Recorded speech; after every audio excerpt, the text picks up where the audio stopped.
물이 불국사 연지에 사용됐을 것으로 보이는데, 그렇다면 이 계곡물을 어떻게 연지로 끌어들였을까?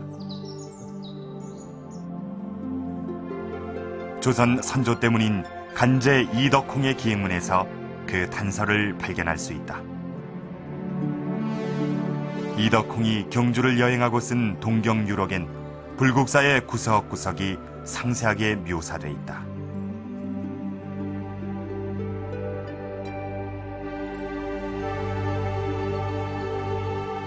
그의 글에 따르면 한 돌다리를 건너니 큰 바위 위에 연못이 있고 그 연못 북쪽에 나무 홈통을 통해 나르는 샘처럼 물이 횡으로 멀리 흐른다.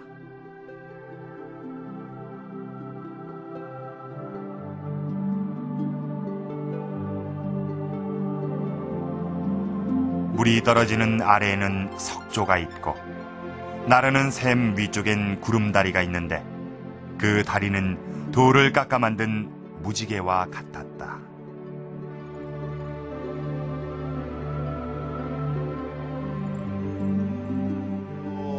저 비구를 통해서 나무 홈통에 이 물을 갖다 담아가지고서 이곳을 통해가지고서 지금 이제 저쪽 북풍연지 쪽으로 물을 인수를 한 거죠. 그러니까 그 간제 선생이 본 것처럼 그 물이 그 비구가 상당히 이제 좀 어느 정도 높이에서 이렇게 떠가지고서 그 구품연지 쪽으로 이렇게 와 있는 그 모습을 지금 이제 충분히 우리가 여기서 상상을 해볼 수 있는 겁니다. 이 정도 같으면은 뭐 충분히 물을 끌어들일 수 있는. 토암산 정상부터 시작된 계곡물이 일정 높이로 설치되어 있는 나무 홈통을 통해 이동했을 것으로 추정된다. 인수를 시켰을 것입니다. 그래서 요것의 나무 홈통의 높이는 그래도 어느 정도 높이가 있었을 것이라고 생각이 됩니다. 저 높이하고 비견을 해볼 때. 그래서 이 나무 홈통이 이렇게 하늘을 허공을 가로질러 가지고서 이렇게 이제 오다가 어느 장소인지는 모르지만은 그것이 폭포로 다 떨어져 가지고서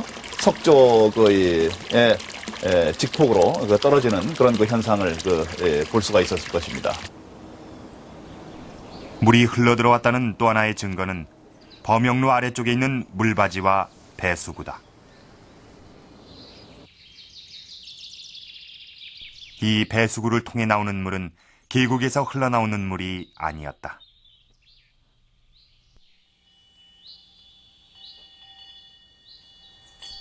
불국사 경내에서 물이 흘러나왔던 곳이 있었다. 대웅전 뒤편에 위치한 무설전 근처엔 불과 얼마 전까지만 해도 샘이 있었다고 전해진다.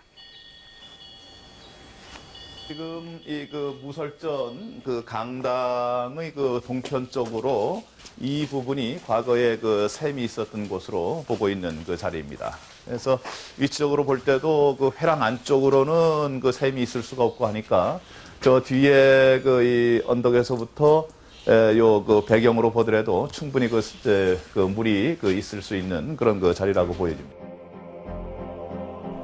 이 샘의 물은 무설전을 거쳐 대웅전 서편으로 흘러 범영루 옆으로 난 배수구에 도달하게 된다.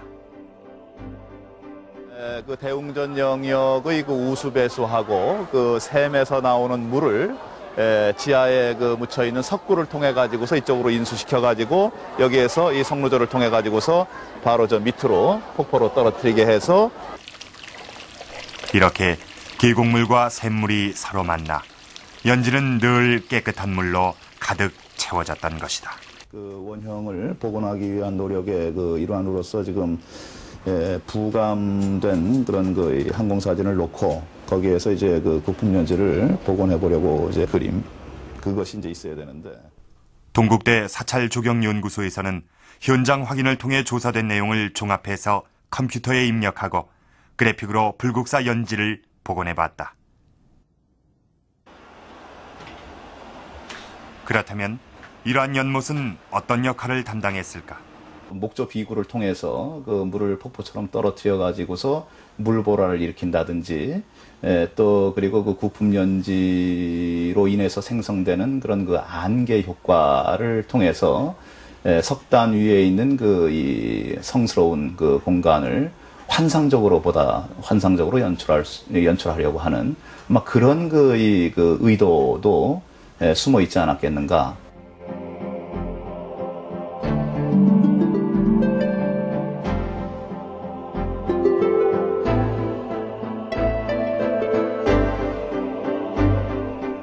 불국사를 세웠을 당시 신라인들에게 이 연지는 왜 필요했을까?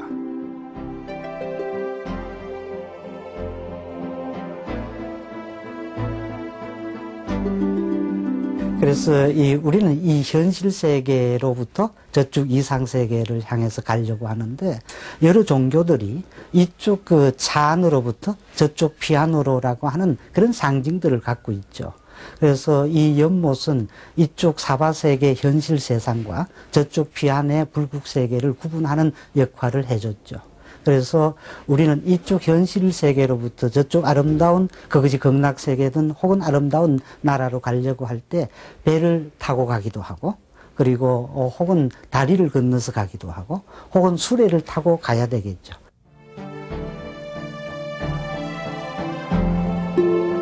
불국사 연지. 그것은 지금은 잃어버린 신라인들의 또 다른 불국세계였다. 자, 이렇게 연지를 복원해 놓고 보니까 어떻습니까? 이 연지를 경계로 세속과 이 불국세계가 확연히 구분이 되고, 또 푸른 구름, 흰 구름의 달이라는 청운교와 백운교의 의미도 완벽하게 살아나지 않습니까?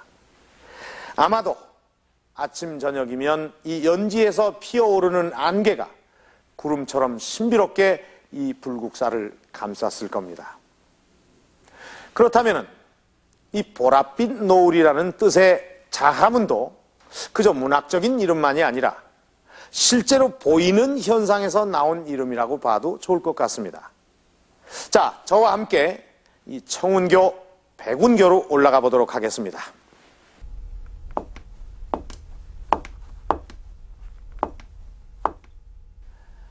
불국토로 건너다주는 이 계단은 아래쪽 청운교와 위쪽 백운교를 합해 모두 33개. 이 33은 깨달음의 과정을 나타내주는 그런 숫자입니다.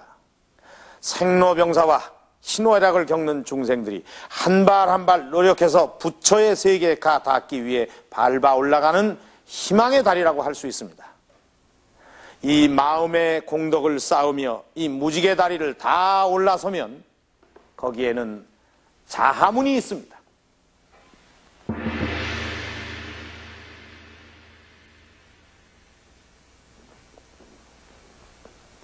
자색 안개 혹은 보랏빛 노을 자욱한 문, 자하문. 이것을 통과하면 본격적으로 불국세계를 살펴볼 수가 있습니다. 자, 이렇게 하나하나 자세하게 뜯어보면 무엇 하나 그저 지어진 것이 없지 않습니까? 조형물 하나, 이 건축물 하나까지도 깊은 뜻이 숨어 있는 것입니다. 그런데 이 불국사는 이 하나하나의 조형물에만 깊은 의미가 숨어 있는 것은 아닙니다. 자, 이것을 한번 보시죠.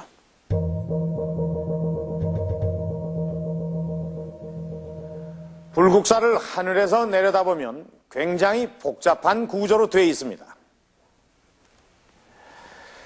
공간이 확연히 구분이 되어 있는 데다 또 각 공간의 크기도 서로 다릅니다. 왜 그럴까요?